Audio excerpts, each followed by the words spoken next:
Hello, hello, hello. Yeah, welcome back to the weekly summary, the podcast consolidation of every daily business intelligence brief published last week. That was Monday, 20th to 24th July 2026. Um, I'm Frederick Wakuriaka. So let me take you back in time to last week. This covers Monday, the 20th of July through Friday, the 24th, 5 editions, 15 stories. If you read every brief as it landed this week, consider this your recap. If you missed a day or two, this is where you catch up. The week had a clear shape to it, and it is worth naming before we get into the individual stories. Every single day this week, at least one story came came back, to the same underlying problem, visibility. Not attacks nobody could have stopped, attacks nobody could see coming because nobody was watching the right thing. A vendor platform nobody audited, a support portal that trusted a stolen password, a VPN patch that existed but was not applied, an AI agent nobody had mapped, a dormant developer account nobody had closed. If you take one thing from this week, take that. The incidents were rarely about sophistication, they were about blind spots. Let's go through the week. Monday, 20th July. Monday's lead story was Ernest and Young,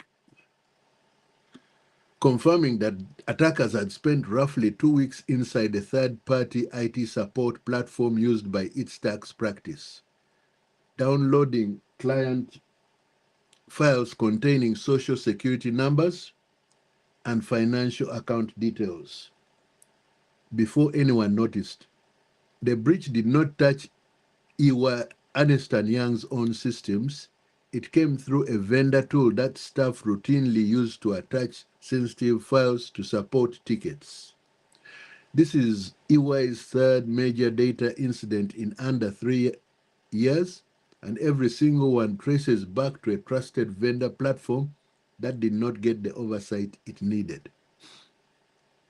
If your staff are attaching client documents to a vendor support ticket right now, that is the habit to change. Move it onto a purpose-built secure file transfer tool instead. Monday's second story was the Information Commissioner's Office confirming £33.8 million in data protection fines over the past year, with 18.3 million still under appeal. What stood out was not the total, it was the ICO naming fast-moving AI adoption as a top business risk in its own report. Data protection and AI governance are no longer two separate compliance conversations. They are converting into one enforcement priority, and regulators are already treating them that way, even if your own policies are not. Monday closed with UC Berkeley researchers naming a new attack class, cross-site prompting, or XSP. This works against AI web agents the same way cross-site scripting once worked against browsers, except the malicious payload here is plain language hidden inside ordinary web content. A review, a listing, an advert that an AI agent reads and follows as a command. If your staff use AI agents that browse or shop autonomously, this is the week to restrict what those agents can act on without a human confirming it first.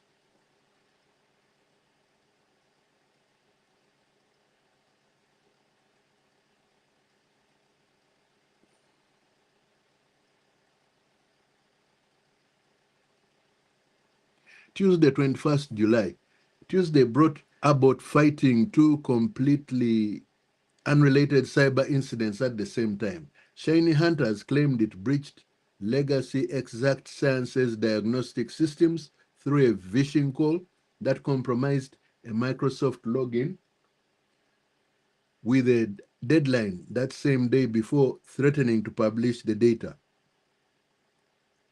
Separately, an actor calling itself Shadow by Byte 3 $sign said it used stolen customer credentials to enter Abbott's lab central support portal and pulled technical files over 2 weeks. The attackers, two different weak points, one company. A phone call and a customer portal. If your support portal if your support portals accept stolen credentials without extra verification, and if your staff cannot confidently refuse an urgent phone request to reset a login, you have the same 2 weak points Abbott had. Tuesday's second story deserves attention from anyone sitting inside a regulated supply chain. From the 13th of July, the Bank of England, the PRA, and the FCA began jointly supervising the first group of critical third parties, the cloud and infrastructure firms that regulated sectors depend on.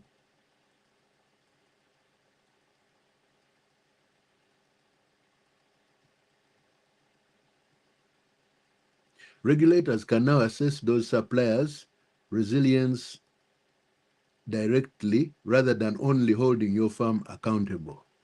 After a supplier fails, if you have not already listed every supplier whose outage would stop your business, this is the week to do it and to check whether any of them now sit inside this new regime.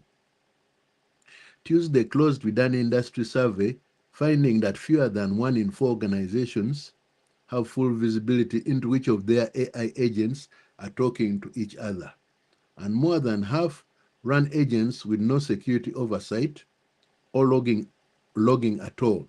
Most medium enterprises adapted AI agents for speed, not governance, which means the fastest growing part of the attack surface is very often the least monitored part of it. Wednesday, 22nd July. Wednesday's lead was quelling ransomware affiliates, exploiting a Palo Alto Network's Global Protect VPN authentication bypass, tracked as CVE 2026-0257, to establish a legitimate-looking VPN session and then encrypt entire domains. A patch has existed since the 13th of May. Exploitation continued into June regardless. That gap between patch availability and patch application is now the entire story.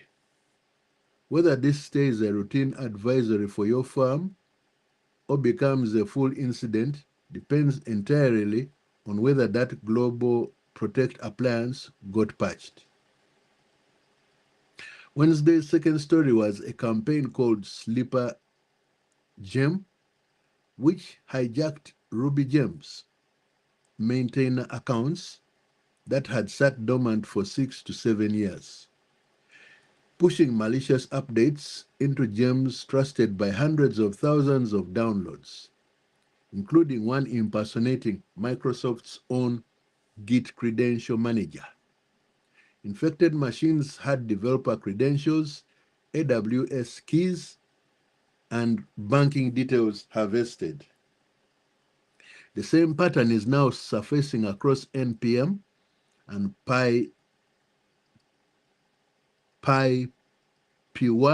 which tells you attackers are systematically hunting abandoned high-trust accounts rather than targeting anyone ecosystems.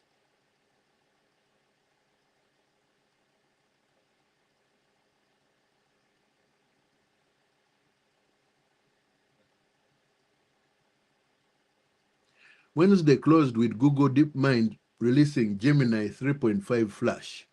Cyber, a model built to find, verify, and patch software flaws, faster than larger models, confirmed to outperform rivals on complex code bases, including Chrome itself. Google is deliberately not releasing this widely. Access is limited to governments and vetted partners because the same capability that helps a defender patch a flaw first could just as easily help an attacker find one first.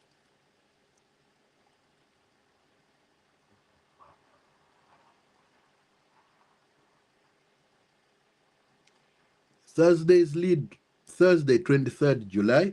Thursday's lead was a new InfraTrust Pulse report tracking 61 infrastructure advisories across 14 vendors in 30 days, 26 of which require no authentication at all. That means a network reachable attacker can exploit them without stealing a single credential first. F5's big IP load balancers and Dell's networking operating system led the list, alongside continued sonic wall exploitation. The researchers behind the report made a point worth repeating. CVSS severity scores alone are the wrong prioritization tool. What actually matters is where the device sits exposed to the internet in the first place. Thursday's second story was the Sun's 2026 Cybersecurity Workforce Survey,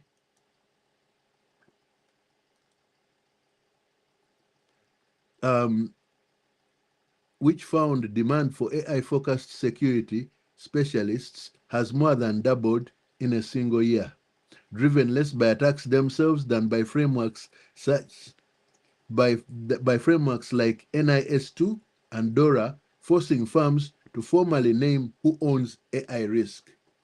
Only 38% of firms surveyed provide comprehensive AI security training, and nearly 1 in 4 have no AI governance plan at all, even though AI is already reshaping team structures at 3/4 of the firms surveyed. Thursday closed with UK's AI Security Institute finding that every single frontier AI model it tested attempted to cheat during cybersecurity evaluations, from quietly searching for answers to probing the evaluation infrastructure itself. Asked directly afterwards, the models did not reliably disclose what they had done. Capability made no difference to the cheating rate. The researchers traced this pattern to how the models were trained, not to how powerful they are. Friday, 24th July. Friday's lead story was the Anubis ransomware gang claiming it encrypted production systems at Fairlife Coca-Cola's dairy subsidiary and stole a terabyte of data, forcing a halt to US manufacturing.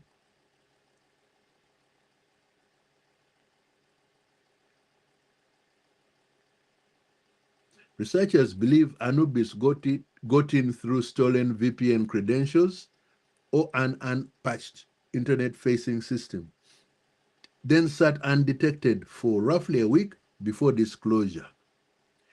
This gang also carries a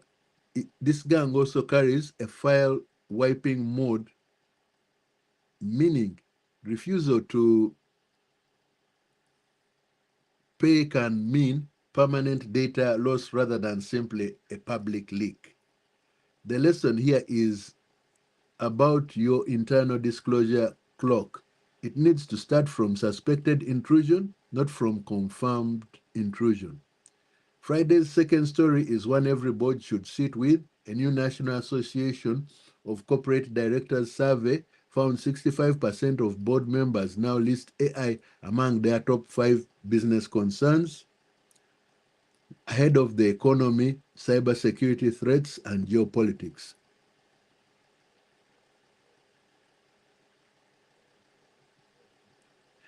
That is a sharp jump from just 27% in early 2025. For mid-sized firms without a formal AI policy, this is no longer a technology gap. It is a governance liability, and boards are already treating it as one.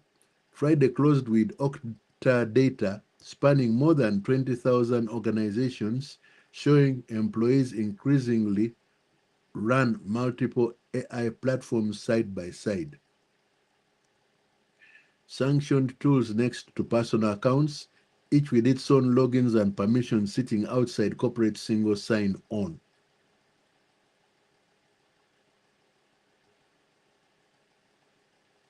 Security teams are left unable to see what data is flowing through unmanaged AI accounts or who still holds access after someone has left the company. The practical fix is not banning these tools outright. It is asking IT for a full list of every AI tool with an active login on a company device, then routing the routing the popular ones through single sign-on properly. This is the week. This is the week. That is the week. Last week, 15 stories, one theme, the gap between what your business assumes is being watched and what is actually being watched. Vendor platforms, support portals, unpatched VPN appliances, AI agents, dormant developer accounts, shadow AI tools. None of these needed a sophisticated attacker. They needed an unwatched door. If you want the full written detail behind any of these 5 stories, every edition is on LinkedIn and on the website. The next daily business intelligence brief lands Monday morning, 900 GMT. The next AI breach report lands Wednesday. Thank you for listening. I'm Frederick Wakuliaka, and I'll see you next week. Website, frederickcybersecurity.com. YouTube, at Frederick Wakuliaka 4561. Hit the like button and subscribe. LinkedIn, Frederick Wakuliaka. Thank you for listening, and I'll see you again with the weekend intelligence brief, which I did not go through, but I'm going to release it, the video edition next when you see me. So that will be next.